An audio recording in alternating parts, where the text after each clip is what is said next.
Hello, everybody. My name is Brandon Brown, and today I'm going to be presenting my research on the complicated relationship between golf and resistance training.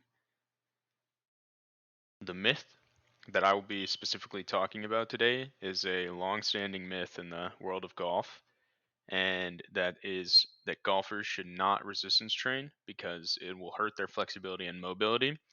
It'll make them too big to swing, some people say, and it's commonly thought that you'll lose the ability to move fluidly if you're too big in golf. And in my opinion, this idea comes from the fact that a lot of people don't consider golfers athletes and don't think that golf is a sport. I hear it called a game a lot, but at the top level, at least, these guys definitely are athletes. In order to start debunking this myth, first, I wanted to go over what resistance training really is because I think a lot of the confusion in this myth actually comes from people just hearing resistance training and thinking Olympic lifting or bodybuilding or something along those lines. Where in reality, resistance training can be defined as any form of exercising using external weights to progressively overload skeletal muscles, and usually resulting in increased strength and hypertrophy.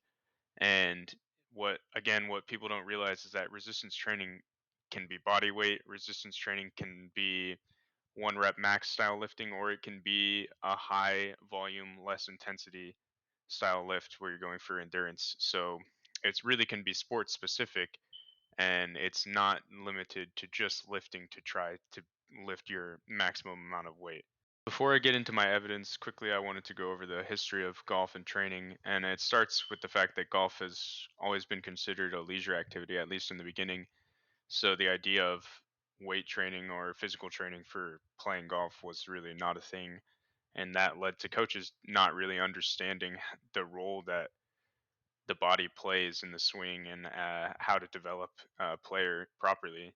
And finally, I really think that the fact that there's been a history of overweight golfers winning on tour or playing well, like as John Daly in the picture, it kind of leads to a narrative that that's the average golfer, where really those guys are exceptions. They're extremely talented, and usually they don't last that long due to things like injuries. Getting into my evidence here, the study that I looked at regarding resistance training and flexibility and the relationship showed zero negative effects on the groups. And in fact, the group that did the most sets in this 6 month study, there was a one set group, a three set group, and a five set group. The five set group had the most significant improvement in flexibility in their ankles and their shoulders. Another misconception that has affected strength training in golf is that you become less flexible the more that you train and the more that you gain muscle and gain strength.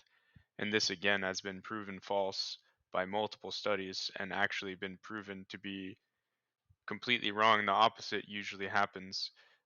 When training correctly, you will gain flexibility, your tendons and your joints become stronger.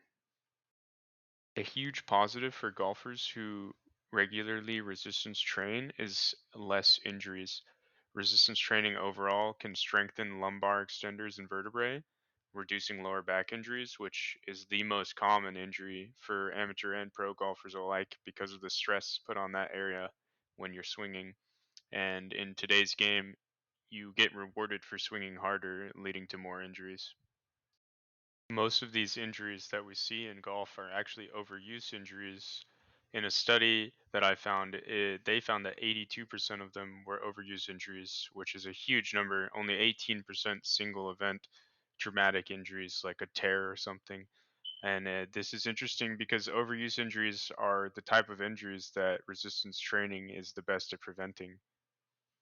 A really helpful way to prevent these injuries is golf specific resistance training. And this is what most people forget about when they think that resistance training isn't good for golfers. The golf swing is extremely imbalanced. You put a lot of pressure on one side of your body, and it's extremely helpful to go into the gym and do an exercise like a med ball throw on the opposite side of your body so that you can increase your strength and your mobility on both sides and try to take away a bit of the imbalance.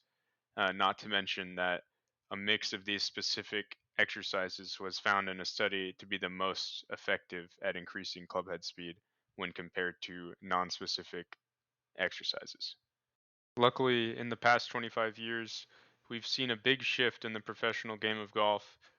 In my opinion, thanks to Tiger Woods transforming his body and still being able to have a beautiful and perfect swing with a lot of depth, and which led to other golfers being forced to start resistance training and getting in the gym to compete with Tiger because he was able to hit the ball so much further and play the ball out of any position, any amount of rough because he was so much stronger. Unfortunately, this shift in the professional game is taking a bit longer to catch on in the amateur ranks because of the misconceptions that I talked about earlier. But if we can get this to catch on, senior players who are a huge portion of the golf community would benefit the most, and they would actually benefit outside of golf. And from what I've seen, there are other sports that have a high number of amateur players that have a culture of fitness and training. And one sport that I've seen that in personally is tennis. Everyone in tennis really loves training and knows how much benefit you can get in the sport and out of the sport from resistance training. Overall, I hope this presentation helped clear up the misconception between golf and resistance training, and that in the future, people will think sports specific resistance training and sports specific exercises when they hear training for a sport instead of simply just thinking about lifting heavy weights. Thank you.